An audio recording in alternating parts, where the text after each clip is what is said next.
Hello friends, welcome back. दोस्तों, आज की वीडियो में हम फ्यूचर इंडेफिनिट टेंस के बारे में सीखेंगे और हम रिवाइज़ करेंगे कि एक्टिव वॉइस सेंटेंसेस हमने किस तरह से बनाए थे और उसके बाद उन सेंटेंसेस को पैसिव वॉइस में कैसे ट्रांसफॉर्म करते हैं, कैसे कन्वर्ट करते हैं, वो भी सीखेंगे। तो सबसे पहले हम याद करेंगे कि जब हम फ्यूचर इंडेफिनिट टेंस के हिंदी वाक्य को देखते थे तो हम किस तरह से पहचान करते थे। तो सबसे पहले हमें ये देखना होगा कि जब हम हिंदी में इस तरह के वाक्य लिखे हुए देखते थे जिनके अंत में गा, गी, गे आदि शब्द आते थे तो हमें ये जाहिर होता था, हमें ये लगता था कि ये फ्यूचर इंडेफिनिट टेंस के हैं। लगता क्या होते ही थे, वो फ्यूचर इंडेफिनिट के ही होते थे। और उसको हम किस तरह से बनाते थे एक्टिव वॉइस में? सबसे पहले सब्जेक्ट लिखते थे, सब्जेक्ट के बाद विल या शैल। विल या शैल का यूज़ मैं आपको पहले ही बता चुका हूँ जब एक्टिव वॉइस ट्रांसलेशन हमने किया है।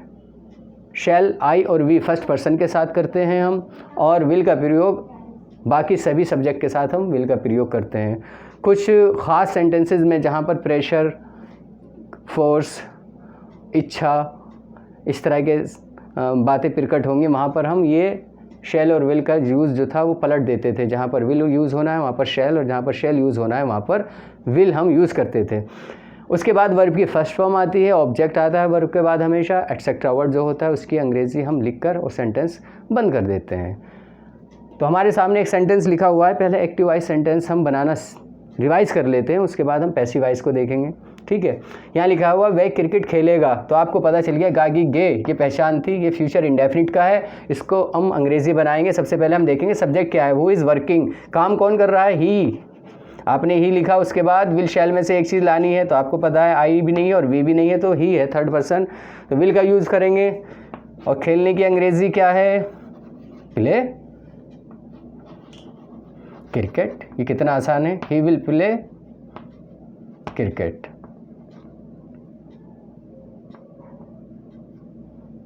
ये हो गया। अफर्मेटिव सेंटेंस आपके सामने बन गया, ही विल प्ले क्रिकेट। आप जब निगेटिव बनाएंगे तो आपको पता है जो हेल्पिंग वर्ब होती है उसके बाद हम नोट लगाते हैं, तो क्या हो जाएगा? ही विल नॉट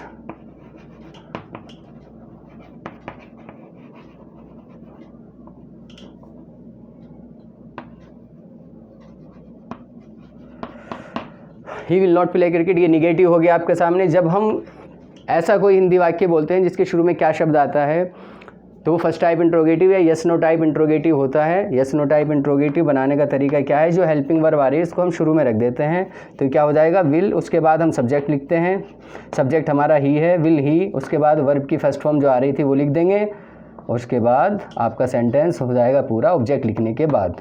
क्वेश्चन मार्क लगाएंगे, विल ही प्ले क्रिकेट, क्या वे क्रिकेट खेलेगा? जब हम कोई सेकेंड टाइप इंट्रोगेटिव या WS टाइप इंट्रोगेटिव वाक्य की रचना करते हैं, और WS टाइप कौन सा होता है? जब हिंदी वाक्य के बीच में कोई प्रश्नवाचक शब्द आता है उसको हम सेकेंड टाइप इंट्रोगेटिव या WS टाइप इंट्रोगेटिव सेंटेंस बोलते हैं। तो उसको बनाने का तरीका ये है, जो हिंदी वाक्य के बीच में प्रश्नवाचक शब्द आया है उसकी अंग्रेज़ी सबसे पहले हमें लिखनी है। हम ये कहना चाह रहे हैं वह क्रिकेट क्यों खेलेगा, तो क्यों की अंग्रेज़ी सबसे पहले लिख दीजिए आप, वाई, उसके बाद हेल्पिंग वर्ब जो है वो लिख दीजिए, उसके बाद सब्जेक्ट है वाई विल, या सब्जेक्ट ही था, वाई विल ही, उसके बाद वर्ब की फर्स्ट फॉर्म आनी ही है, और उसके बाद ऑब्जेक्ट क्या है? क्रिकेट। क्वेश्चन मार्क लगा दीजिए। इस तरह से एक्टिव वॉइस में हमने affirmative, negative, first type interrogative और सेकंड टाइप इंट्रोगेटिव बना लिया है। हमारे पास हिंदी वाक्य था वह क्रिकेट खेलेगा, ही विल प्ले क्रिकेट, वह क्रिकेट नहीं खेलेगा, he will not play cricket, क्या वे क्रिकेट खेलेगा? विल ही प्ले क्रिकेट, वह क्रिकेट क्यों खेलेगा? Why will he play cricket. इस तरह से हमारे पास चारों सेंटेंस बनकर तैयार हैं एक्टिव वॉइस में। अब हम पैसिव वॉइस में इसको कैसे करेंगे आपको बताइए। ऑब्जेक्ट क्या है, सब्जेक्ट क्या है, वर्ब आपके सामने है ही, इसमें क्या चेंज होता है? पैसिव वॉइस में यहाँ विल और वर्ब की फर्स्ट फॉर्म या शैल, वर्ब की फर्स्ट फॉर्म आ रही थी। एक्टिव वॉइस में यहाँ क्या करना है हमें? विल या शैल के साथ वी और वर्ब की थर्ड फॉर्म लानी है। जो पैसिव वॉइस एक्टिव वॉइस का ऑब्जेक्ट है वो सब्जेक्ट बनता है। यहाँ पर ऑब्जेक्ट क्या है? क्रिकेट, तो ये बन गया सब्जेक्ट क्रिकेट। उसके बाद विल शैल में से एक चीज़ तो आपको पता है, विल लिख देंगे हम, उसके बाद भी सभी के साथ लिखा जाना है क्योंकि पैसिव वॉइस है। उसके बाद प्ले की थर्ड फॉर्म आप लिख देंगे played, cricket will be played. उसके बाद बाई, और जो सब्जेक्ट था ही, उसका ऑब्जेक्टिव केस यहाँ पर आ जाएगा हिम। निगेटिव में जिस तरह से विल के बाद नोट लगाए यहाँ भी विल के बाद नोट लग जाएगा, निगेटिव बन जाएगा।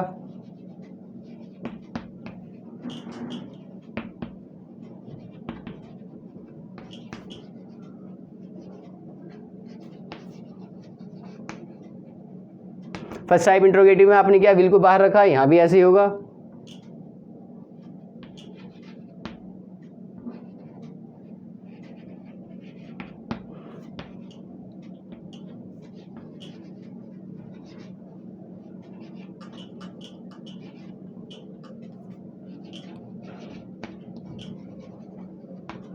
क्वेश्चन मार्क लगा देंगे।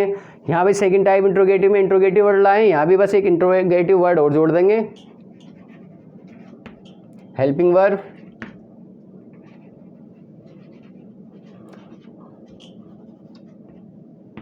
Why will cricket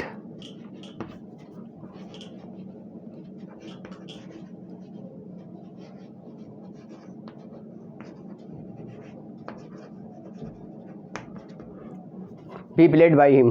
इस तरह से आपने एक्टिव वॉइस सेंटेंस में देखा था, affirmative he will play cricket, passive voice में बन गया, ऑब्जेक्ट था क्या था, cricket, cricket will be played by him.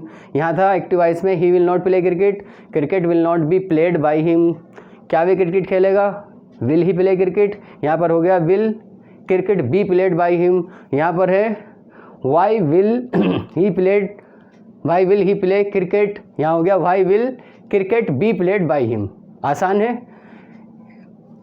इसका आप एक स्क्रीनशॉट ले लीजिए समझने के लिए, और इसके बाद मैं आपको करा रहा हूँ हु वाला सेंटेंस। हो गया, चलिए अब आपके सामने एक हु वाला सेंटेंस डबल ऑब्जेक्ट के साथ मैं आपको बनाना सिखा देता हूँ, उसके बाद ये टेंस की पैसिव वॉइस आप आसानी से बना लेंगे। हु विल टीच यू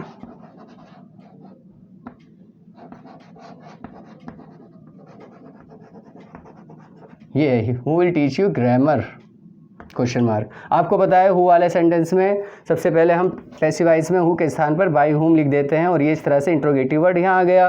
उसके बाद यहाँ एक्टिव वॉइस में इंट्रोगेटिव वर्ड के बाद विल या शैल था अकॉर्डिंग टू सब्जेक्ट। यहाँ पर सब्जेक्ट तो है ही नहीं, ठीक है, तो यहाँ उसके बाद क्या था, विल था, क्योंकि अगर अफर्मेटिव सेंटेंस है हु वाला तो हम उसके बाद हेल्पिंग वर्ब लाते हैं और उसके बाद मेन वर्ब लाते हैं, क्योंकि सब्जेक्ट तो है ही नहीं यहाँ पर।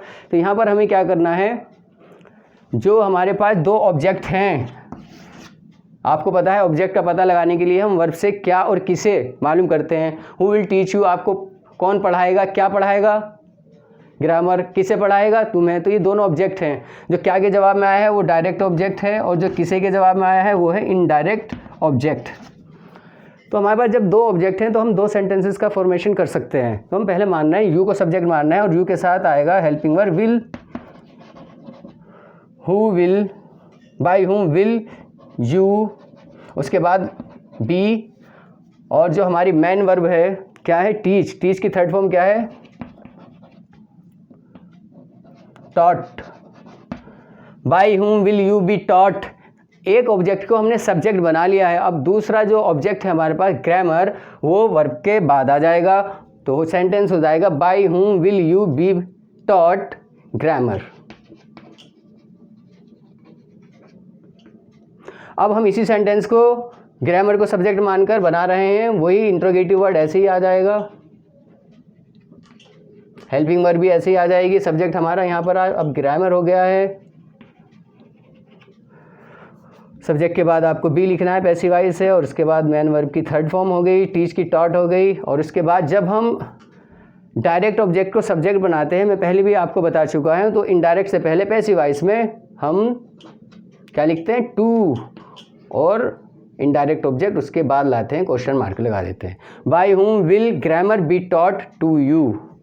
तो दोस्तों आपके सामने सभी तरह के सेंटेंसेस हमने फ्यूचर इंडेफिनिट के जो सेंटेंसेस थे, एक सेंटेंस को चार तरीके से बनाना सीखा था अभी, affirmative, negative, first type interrogative, second type interrogative. कुछ बच्चों को हु वाले सेंटेंस में कन्फ्यूज़न होता है, तो उसका भी हमने डबल ऑब्जेक्ट वाला सेंटेंस यहाँ पर बनाकर आपको दिखा दिया है। उम्मीद है आपको ये पॉइंट क्लियर हो गया है, और इसको आप स्क्रीनशॉट ले लेंगे और बाद में खुद भी इस तरह के सेंटेंसेस बनाकर सीखेंगे। दोस्तों आपको अगर कोई भी पॉइंट समझ नहीं आ रहा है, आप कमेंट बॉक्स में आकर क्वेश्चन कर सकते हैं, मैं उसका इंस्टेंट रिप्लाई करूँगा। मुझे उम्मीद है ये पॉइंट आपको क्लियर हो गया है। आज के लिए इतना ही। Thank you.